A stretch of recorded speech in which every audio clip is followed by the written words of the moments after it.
ఓం శ్రీ గురుభ్యో నమః. అంగారక గ్రహం, కుజగ్రహము అంటే కొన్ని రోజుల పాటు ఏదైతే మనకి గ్రహం అనేది ఆ రాశిలో ఉన్న రోజుల కంటే ఎక్కువ రోజులు ఉంటే దాన్ని స్తంభన అంటాం. ఆ స్తంభన అనేది ఏంటంటే కుజగ్రహానికి కొన్ని రోజుల పాటు స్తంభన అనేది జరుగుతుంది ఇక్కడ. అంటే కుజస్తంభన జరిగింది అంటే కుజస్తంభన అంటే మనకి ఆగస్టు 27వ తారీఖు నుండి 2024 అక్టోబర్ 21 తారీఖు వరకు కూడా 55 రోజుల పాటు కుజస్తంభన జరగటం, మళ్ళీ తిరిగి మిథున రాశిలో సంచారం చేసే కుజుడు కర్కాటక రాశిలోకి మళ్ళీ వెళ్ళి అక్టోబర్ 21వ తారీఖు నుంచి జనవరి 22వ తారీఖు వరకు కూడా, జనవరి 22 అంటే 2025 జనవరి 22వ తారీఖు వరకు 92 రోజుల పాటు కర్కాటక రాశిలో కూడా స్తంభన జరిగింది. దాని తర్వాత జనవరి 22వ తారీఖు నుంచి ఏప్రిల్ 3 వరకు మళ్ళీ మిథున రాశిలోకి సంచారం. అంటే ఇక్కడ మిథున రాశిలోంచి కర్కాటక రాశిలోకి రావటం, మళ్ళీ కర్కాటక నుంచి మిథున రాశి రావటం జరుగుతుంది. అంటే ఇక్కడ జనవరి 22వ తారీఖు 2025 సంవత్సరం నుండి ఏప్రిల్ 3వ తారీఖు 2025 వరకు కూడా మిథున రాశిలో 81 రోజుల పాటు సంచారం జరిగింది. మళ్ళీ ఏప్రిల్ 3వ తారీఖు నుంచి ఆగస్టు 27, 2025 కర్కాటక రాశిలో మళ్ళీ స్తంభన. అంటే మిథున రాశిలోంచి ఫస్ట్ ఆగస్టు 27 నుంచి అక్టోబర్ 21 వరకు కూడా 55 రోజుల పాటు ఉండటం, మళ్ళీ కర్కాటక రాశిలోకి 92 రోజులు, తర్వాత మళ్ళీ జనవరి 22 నుంచి ఏప్రిల్ 3 వరకు 2025 81 రోజులు ఉండటం. అంటే మళ్ళీ ఏప్రిల్ 3వ తారీఖు 2025 నుంచి ఆగస్టు 27వ తారీఖు వరకు కూడా మళ్ళీ కర్కాటక రాశిలో సంచారం. అంటే మిథునము కర్కాటకం అంటే దాదాపుగా ఈ మిథున రాశిలో సంచారం చేయటం అనేది ఎక్కువ రోజులు జరుగుతుంటుంది. అంటే మిథున రాశిలో సంచారం చేయటం అని అంటే మనకి దాదాపుగా 55 + 81 రోజులు, అంటే దాదాపుగా ఎక్కువ రోజులు మనకు సంచారం చేస్తుంటుంది. సంచారం చేయటం వల్ల ఎలా ఉంటుందంటే 146 రోజుల పాటు మిథున రాశిలో సంచారం చేయటం, అలానే కర్కాటక రాశిలో కూడా ఎక్కువ రోజులు సంచారం చేయటం జరిగింది. దాదాపుగా ఆగస్టు 27, 2024 నుంచి ఆగస్టు 27వ తారీఖు 2025 తారీఖు వరకు కూడా దాదాపుగా సంవత్సర కాలం పాటు ఏదైతే కుజస్తంభన అనేది జరిగింది. కుజస్తంభన అంటే ఏంటంటే ఏ గ్రహానికి లేనటువంటి కేవలం కుజుడికి మాత్రం వచ్చే ఒకానొక అవస్థని స్తంభన అంటారు. అంటే ఎప్పుడు కూడా ఒక రాశి నుంచి మరొక రాశికి సంచారం చేసేటప్పుడు మిగతా గ్రహాలతో కాకుండా కుజుడు ఇక్కడ ఒక్కొక్కసారి ఒక్కొక్క రాశిలో స్తంభన జరుగుతుంది. పోయిన సంవత్సరం కూడా ఈ స్తంభన అనేది జరిగింది. అంటే దీనికి ఏమిటంటే బుధ శుక్ర రవి మాసార్ధత కుజ అంటారు. గురు ద్వాదశ మాస నేత్ర సన్మానసం శనీశ్వరం అంటారు ఇక్కడ. అంటే ఏ గ్రహము ఏ రాశి యందు ఎంతెంత కాలం ప్రమాణాలు ఉండాలో అంతంత కాలం ఆ రాశిలో ఉండే ఆ గ్రహం అనేది ప్రయాణం చేస్తుంది. అటువంటిది కుజుడికి సంబంధించిన విషయాల్లో 45 రోజుల పాటు కుజుడు ఒక రాశి నుంచి మరో రాశికి ప్రయాణం చేస్తాడు. 45 రోజుల కంటే ఎక్కువగా ఉంటే దాన్ని కుజస్తంభన అంటారు. అంటే మాసార్ధత కుజ అంటారు. అంటే నెలన్నర పాటు మరి కుజుడు ఉంటే మామూలుగా ఉన్నట్టు, అంటే 45 రోజుల పాటు. 45 రోజుల కంటే ఎక్కువగా ఉంటే దాన్ని కుజస్తంభన అని అర్థం. అంటే జన్మరాశి గతే భౌమాయ రాక్షస పీడిత అంటారు. అంటే ఒక్కొక్క రాశిలో కుజుడు ఉంటే అలాంటి సంఘటన జరుగుతాయని అర్థం. మనకేమిటి అని అంటే చాలా చోట్ల కూడా మనకి కుజుడి గురించి ప్రస్తావన వాల్మీకి రామాయణంలో కూడా చెప్పారు. అంటే వాల్మీకి రామాయణంలో కూడా రోహిణీ నక్షత్రం అన్నీ పీడించేది కుజుడని, కుజుడు రోహిణీ నక్షత్రం గురించి కూడా కొన్ని మాటలు చెప్పబడింది. అందువల్ల ఇక్కడ కుజస్తంభన అనేది చాలా ముఖ్యమైనది. కుజుడు ఏంది, భూ సంబంధమైన కారకుడు, కోర్టు వ్యవహారాలు, రియల్ ఎస్టేటు, అన్నదమ్ములు, అలానే మెడికల్ సంబంధించిన విషయాల్లో కానీ, శారీరక శ్రమను కానీ, మిషనరీ కానీ, అంటే ఇవన్నీ కూడా న్యాయస్థాన సంబంధమైన రక్షభటులు, నేవీ కానీ, అలానే సైన్యం కానీ, అలానే మేస్త్రీ పనులు చేసేవాళ్ళు కానీ, రియల్ ఎస్టేట్ కానీ, కన్స్ట్రక్షన్ కానీ, వ్యవసాయ భూములు కానీ, అగ్రికల్చర్ సంబంధించిన విషయాలన్నింటిలో కూడా కుజుడు కారకత్వాన్ని వహిస్తుంటాడు.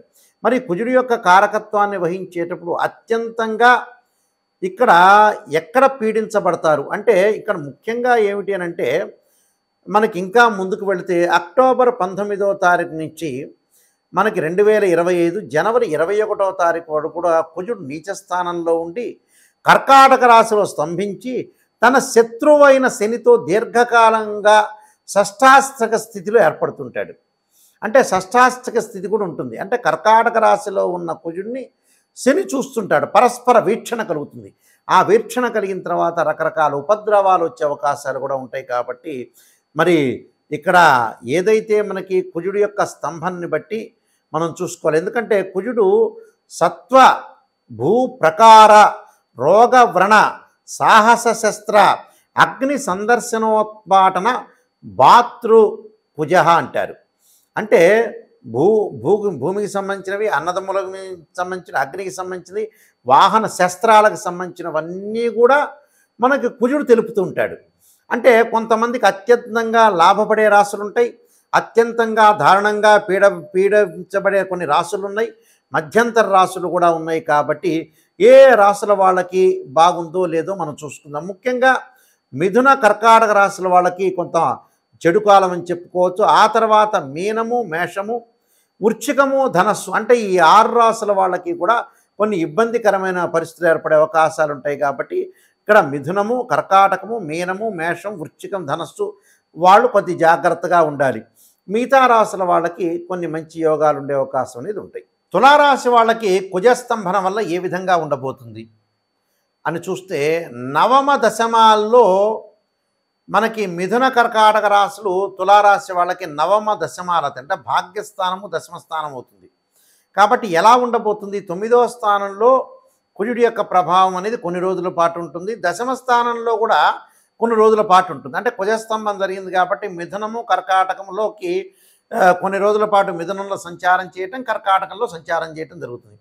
మరి మిథునంలో భాగ్యంలో సంచారం చేయటం అనేది ఎప్పుడు జరుగుతుంది అంటే ఆగస్టు 27వ తారీఖు అక్టోబర్ 21 వరకు, అంటే 55 రోజుల పాటు 2024లో. మళ్ళీ మనం 2025కి వద్దాం. ఈ 2025కి వచ్చేటప్పటికల్లా జనవరి 22 ఏప్రిల్ 3వ తారీఖు వరకు కూడా మిథున రాశిలో ఉంటాడు. అంటే 81 రోజుల పాటు మిథునంలోకి కుజుడు యొక్క సంచారం వల్ల భాగ్యస్థానంలో ఉండటంలో ఏం జరుగుతుంది? అన్నదమ్ముల మధ్యలో కొంత సఖ్యత అనేది చాలా ఇంపార్టెంటు. శరీరం ఆరోగ్యం అనేది కొంత కాపాడుకోవాలి. తండ్రి యొక్క ఆరోగ్యాన్ని కూడా బాగా ప్రయారిటీ ఇవ్వాలి. ధనం అనేది అతిగా ఖర్చు పెట్టకూడదు. బంధుమిత్రులతో కొంత సహనంగా ప్రవర్తించాలి. భార్యాభర్తల మధ్యలో విభేదాలు రాకుండా అనురాగంతో ముందుకు వెళ్ళటం వంటి, ఎంత సొమ్ము చేతికి వచ్చినా కూడా కొంత ఖర్చు అయ్యే అవకాశాలు ఉంటాయి. అయితే పాత బాకీలు కొన్ని తీర్చలేక కొన్ని ఇబ్బందులు పడుతూ ఉంటారు. అంటే భాగ్యస్థానంలో ఉండటం వల్ల.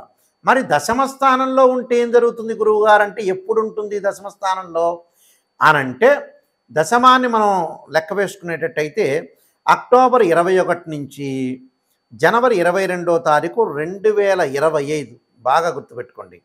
మళ్ళీ 2025లో ఎప్పుడుంటాడు కర్కాటక రాశిలోకి కుజుడు? ఏప్రిల్ 3 నుంచి ఆగస్టు 27 వరకు ఉంటాడు కర్కాటకంలో. అంటే ఈ సమయంలో మనం జాగ్రత్తగా ఉండాలి. ఇలా కర్కాటక రాశి ఏంటంటే దశమ స్థానం అవుతాడుగా, వృత్తిపరంగా ఇబ్బందులు జరగకుండా, కుటుంబంలో వాళ్ళకి ఆరోగ్యపరంగా నష్టాలు జరగకుండా, ఏదైతే ఆరోగ్యాన్ని కొంత కుదుటపట్టడం, మానసికంగా ఆందోళన కలగకుండా, దురదృష్టం అనేది కొంత వెంటాడకుండా, పనిలేని ప్రయాణాలు చేయకుండా, కోర్టు సమస్యల వరకు రాకుండా జాగ్రత్త పడాలి. రక్షణ శాఖ వాళ్ళు కానీ, న్యాయవాదులు కానీ, పోలీస్ డిపార్ట్మెంట్లో ఆరోగ్యాన్ని కాపాడుకోండి. మీ ఉద్యోగం అనేది మీకు ఇంపార్టెంటే, కానీ బట్ ఆరోగ్యం కూడా చాలా ఇంపార్టెంటేగా. మీ వెనక భార్య పిల్లలు ఉంటారు కదా. అందువల్ల పోలీస్ డిపార్ట్మెంట్ వారు కానీ, న్యాయవాదులు కానీ ఇలాంటి వాళ్ళందరూ కొత్త ఆరోగ్యాన్ని ఫస్ట్ ప్రయారిటీ ఇవ్వండి. ఎందుకంటే మీ పిల్లల్ని చూసుకుంటేనే నెక్స్ట్ వృత్తి ఉద్యోగం అనేది కూడా. పిల్లలు, భార్య చాలా ఇంపార్టెంట్ కాబట్టి అవి చూసుకోండి. ఆరోగ్యపరంగా ఏదైనా ఉంటే కూడా చాలా జాగ్రత్తగా ఆలోచన చేసి ముందుకు వెళ్ళండి. కుజుడి యొక్క ప్రభావం లేకుండా ప్రయాణాలు చేసేటప్పుడు కానీ డిపార్ట్మెంట్ వాళ్ళు కొద్దిగా ప్రయాణాలు అతివేగం పనికిరాదు. ఎవరితో కూడా తొందరపడి మనస్పర్ధలు రాకుండా మీ దగ్గరికి వచ్చిన క్లయింట్స్ తోటి కూడా కొంత జాగ్రత్తగా డీల్ చేయండి. ఎవరిని పడితే వాళ్ళని పొరపాటున కొంత నమ్మొద్దండి, నమ్మకుండా చాలా జాగ్రత్తగా ఉండాలి, నేను చెప్పిన పరిహారాలు చేసుకోండి, ముందుకు వెళ్ళండి. కెమికల్ ల్యాబొరేటరీలో పనిచేస్తున్న వ్యక్తులు కూడా కెమికల్ సంబంధించినవి కింద పోయటం, చేతుల మీద పడటం, ఆయుధాల్లో పనిచేస్తున్న వ్యక్తులు కానీ శస్త్రచికిత్సలు జరిగే అవకాశాలు ఉంటాయి. ఆరోగ్యం విషయంలో కొద్ది జాగ్రత్త పడాలి. ఇలాంటి విషయాల్లో కొంత అన్నదమ్ముల మధ్యలో సఖ్యతని చాలా ఇంపార్టెంటు. భూ సంబంధమైన విషయాల్లో కూడా తగాదలు, కొన్ని గొడవలు రాకుండా ప్రతిదీ కూడా చాలా కేర్గా ఉండి ముందుకు వెళ్ళండి. నేను చెప్పిన పరిహారాలు చేయండి, మీకు మంచి జరుగుతుంది ఖచ్చితంగా.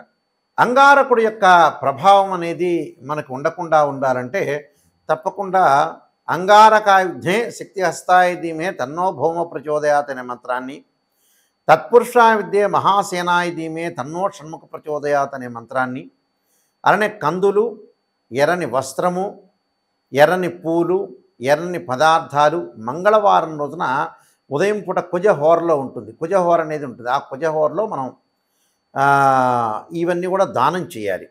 దానం చేయటంతో పాటు తప్పకుండా కొన్ని అనుసరించాల్సిన విషయాలనే ఉన్నాయి. మంగళవారం రోజున ఈ కుజస్తంభన ఎంత కాలం అయితే ఉంటుందో మంగళవారం రోజున ఉపవాసం చేసి సుబ్రహ్మణ్య స్వామి యొక్క ఆరాధన చేయటం చాలా మంచిది. ఆరాధనతో పాటు ఏదన్నా సరే సుబ్రహ్మణ్య స్వామి యొక్క క్షేత్రాన్ని దర్శనం చేయటం ఒకటి, వివాహం కాని వాళ్ళు ముఖ్యంగా శ్రీ వల్లీ దేవసేన సమిత సుబ్రహ్మణ్య స్వామి యొక్క కళ్యాణం చేయటం, సుబ్రహ్మణ్య స్వామికి అభిషేకం చేయటం, కందులతో చేసిన ఏదైతే వంటకాలన్నీ కూడా ఏదైనా సరే తయారు చేసి దేవాలయంలో ఇచ్చి భక్తులందరికీ కూడా పంచాలని ఆ దేవాలయంలో ప్రధాన అర్చకులకు చెప్పటం, అంటే ఇవన్నీ కూడా. అలానే మంగళవారం రోజున ఏదైతే మనకి రాహుకాలంలో దీపం పెట్టడం, ఇలాంటివన్నీ కూడా చేయటం వల్ల ఏంటంటే మనకు కుజుడి యొక్క దోషం పోయే అవకాశం ఉంటుంది. దాంతోపాటు ధరణీగర్భ సంభూతం విద్యుత్ కాంతి సమప్రభం కుమారశక్తి అస్తంచే మంగళం ప్రణమామ్యం అని చక్కగా ఈ మంత్రాన్ని చదవండి. మంత్రాన్ని చదవడం వల్ల కూడా మనం మంచి జరిగే అవకాశం ఖచ్చితంగా ఉంటుంది. మీ అందరికీ కూడా మంచి జరగాలని ఆశిస్తూ సర్వే జనా సుఖినో భవంతు.